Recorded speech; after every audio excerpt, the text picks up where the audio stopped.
Okay, y'all. So let's get into this. Some drag race news because Naysha Lopez had to go in on the messy asses over there at the No Gorge podcast, or as I would like to call the Heckle and Jekyll of drag, Violet Chachki and Gottmik, because they wound up saying that the drag race girls go onto their show to basically violate their NDAs.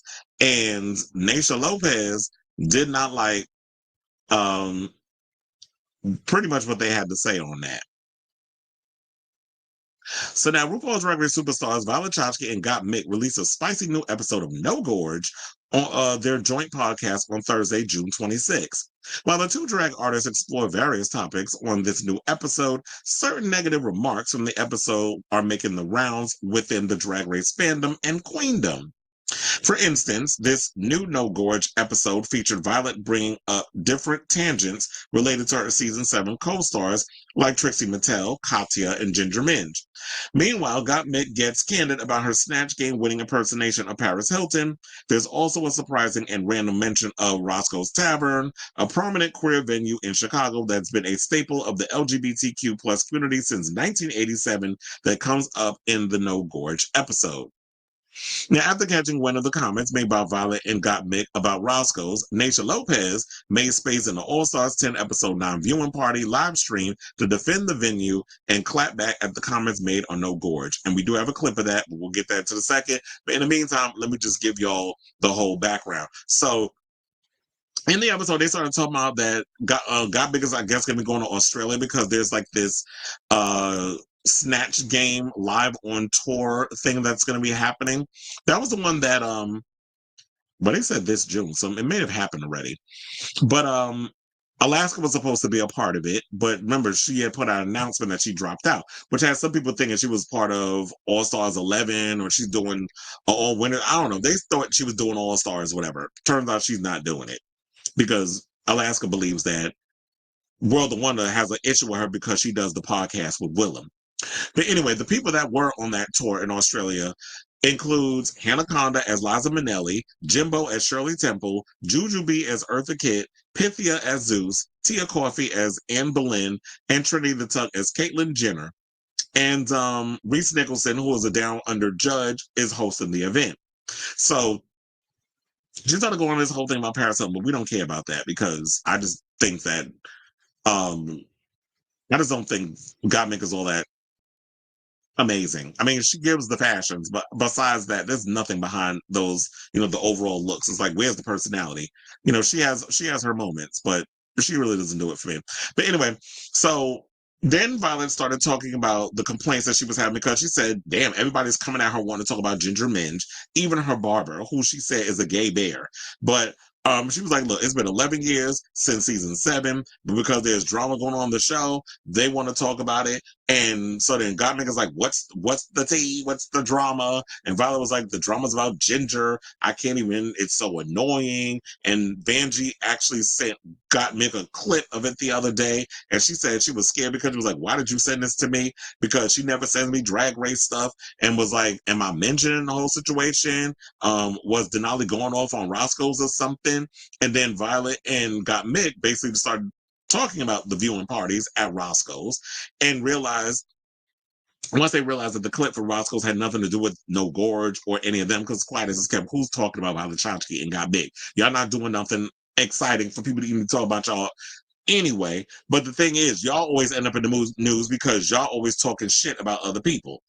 So that's the only thing, especially when what was it? Violet had made a little snide comment the other day, I guess, about the season 17 girls, which they ate her up on social media. So there was a situation going on with that. So it's always like you sticking your foot in your mouth in a lot of situations. That's the only time that Violet goes viral. So now they said that while Gottmik appears to be avoiding the conversation, the season 13 finalists and All Stars 9 contestant circles back to that discourse right away, saying, quote, I mean, that actually needs to be studied. Some of the girls are ready to risk it all, saying that, when you go on Roscoe's, the girls are willing to risk their entire careers and stuff going on the show. And they said, risk it all to sit on a fucking patio chair at some fucking bar. Well, guess what? That fucking patio chair at some fucking bar, a lot of fans like going there to see their favorite, Drag Race girls spill tea about what's going on the show and to actually redeem themselves. Because when you're not getting a sense of who these people are beyond the edit, the show allows them, Roscoe's allows them to do that. So you to kind of dismiss it as that when quiet as it's kept, once upon a time, not long ago, your ass was on the show too, Violet, and I'm sure Gottmik has been on the show too. So let's not try to act like y'all ain't never stepped foot in Roscoe's and sat in a damn chair and spilled tea about y'all times on Drag Race or just responding to, the show in general, even if you wasn't on the season. So they also said, oh yeah, they also wanted to say the co-hosts speak over each other during the next 2 seconds, but Violet alleges that the queens accept these invitations even though the bar is monetizing boots on the tea they're spilling through the Roscoe's viewing party live streams and doesn't pay them to monetize. It's wild. Which of course, when we get into what Naysha had to say, I don't know if people notice, but the girls actually get paid to go on these shows. So they get compensated. But I guess what they're trying to say is, oh, so they don't get to monetize all this stuff that they're spilling. Yeah, you're going on this show, speaking about the show. So yeah, if you're going on a Roscoe's viewing party, they should be able to financially benefit from these people going on. To me, when I look at Roscoe's, it is what I called the last time we talked about them. It is basically the Watch What Happens Live for drag queens. Because if you go and watch what happens live, you ain't getting to sit down and talk about what's going on. You got to stand behind a damn bar like you just some random guest. While the far less talented people, them damn housewives, get to sit in the chair talking about a bunch of damn nothing. So Roscoe's has created a place where these girls can come and vent and speak their mind and tell their side of the story within reason. Because I'm sure they're not out here violating their NDAs, and I'm sure you know that as well. So now, Gottmik circles back to the argument that queens are ready to risk it all by taking these viewing party gigs at Roscoe's, saying literally stop risking your careers for Roscoe's. The season 13 star declares before bursting out laughing. Stop risking your career for Roscoe's. Violet agrees. We should make t-shirts. Then they start laughing. And then Violet goes to reveal that she's catching strays online because of social media getting mad at Ginger and all this other stuff, probably saying that, you know what, and I think this is because I was saying the same thing. A lot of people feel that season 7, Ginger should have won that season, but I don't know, for whatever reason, y'all gave it to Violet. Because when you look, well, I was gonna say, to be honest, that whole season was kind of dry. No shade, but just saying. Season 7 was kind of dry. It was mid. We don't know, like, based over it was a lot of performance challenges and stuff. And Ginger definitely did her big one on there. But to me, it's like when you've done the show 4 times, and I think now people are kind of feeling, you know what, and I also kind of feel bad now because of the way the producers have been playing this ugly game during bracket 3. I feel like now you've got a lot of people who are hating on Ginger because of how producers have made it obvious. And I think that's the conversation we should be having. We know shows are produced. We know that when you watch a reality show, because you have to produce it. Hence why they have producers producing a show. You need to produce. But the fact of the matter is, Joe Schmo should not be able to know what y'all doing regarding putting this show together. It should be obvious to the viewer, to a regular viewer, that production totally was behind that. It didn't even feel organic. It didn't even feel natural. That was definitely forced by production. Like, you could definitely tell in certain parts. Y'all not even trying to hide y'all bias. So that's when it becomes a problem for people. Okay, so now, so she told about the whole thing with that, and she said people are basically tagging me, or I'm seeing stuff saying that I shouldn't have won season 7. Well, as a kid, you shouldn't, even though you do bring the fashions, but they voted the way they voted. It is what it is. 10 or 11 years ago, and that she, Ginger, should have won. Even though Violet seems annoyed at the algorithm showing her more Drag Race stuff, the show that actually put her ass on the map, because quiet as it's kept, ain't nobody knew who the hell Violet Chachki was before she even got on Drag Race. Gottmik hilariously interrupts Violet to ask if Ginger was on her original season, and yes, she was. I don't know how you didn't know. Well, I guess maybe I mean, who's required? I guess I wouldn't go too hard on somebody, because it's like, who would actually remember? I don't remember everybody who was on whose season. So yeah, she was on there. She was on there. Pearl was on there. Remember, do I have something on my face? Remember that iconic line she said to RuPaul? So yeah, they were all on the show. Speaking of which, they was all the top. They were the top 3. It was Pearl, Ginger Minge, and Violet. And so then Gottmik asked who else was in the top three, and then that's what she said. Yeah, it was Pearl, and then and they mentioned all that other stuff. So now, then she also went in on Trixie and Katya. Yeah, it was a lot in that episode. She went on Trixie and Katya and was getting mad because, well, I don't know if anybody knows, but Trixie and Katya, I believe, are rewatching season 7. And said basically that the invitation from them was weird because they had their assistant send a DM asking me if I would send them a voice recording. And she was like, what the fuck? You guys call me. You have my fucking phone. And Violet asked, have your assistant reach out when you're friends with somebody. It's so like, who do you think you are, girl? Text me. No, they do it all the time, Gottmik responds, and I think they're probably forced against their will. Then Violet says, it's so weird. I would never have my assistant or producer reach out to someone I consider a friend. It's so weird. Anyways, well, I don't know. Maybe they don't consider you a friend. Maybe you need to define what a friend is, niece. Now let's get to what Naysha Lopez had to say. So I know it was a lot. I had to set all that up because it was a lot that went on in that episode. So now, towards the end of the viewing party, in which you had to pretty much pay for, but thank God clips exist on social media. So, and Alyssa Hunter and Queen Kong were the guests that was on there. And that was like, I think it happened after the latest episode that No Gorge was released on YouTube, because they usually release theirs, I think, on Friday. They film it on Friday. And then I think it drops when it drops. I think Monday or whatever. But anyway, so they said, hold on, because I do have that clip courtesy of Instagram. We're gonna pull that up for y'all to watch, and then we'll come back and we'll talk. Peace out. We're giving you a platform to be yourself, to tell your side, and if the show did not highlight who you are as the person, hold on, let me see if it goes. Platform to be yourself, to tell your side. And if the show did not highlight who you are as the person, I'm glad that for 2 hours and 30 minutes, you can do it right here at Roscoe's. It's very true. There are a lot of girls that have come here to have conversation and redemption and just, even Phoenix was one of them. She, yes. No one is here because they're forced to. Every single girl from the last season, it has now become, I got on Drag Race. When do I go to Roscoe's? It's a thing. It is a thing. Now, no disrespect, to Violet and her little minion at all. I wouldn't be a drag queen if I don't throw a little bit of shade.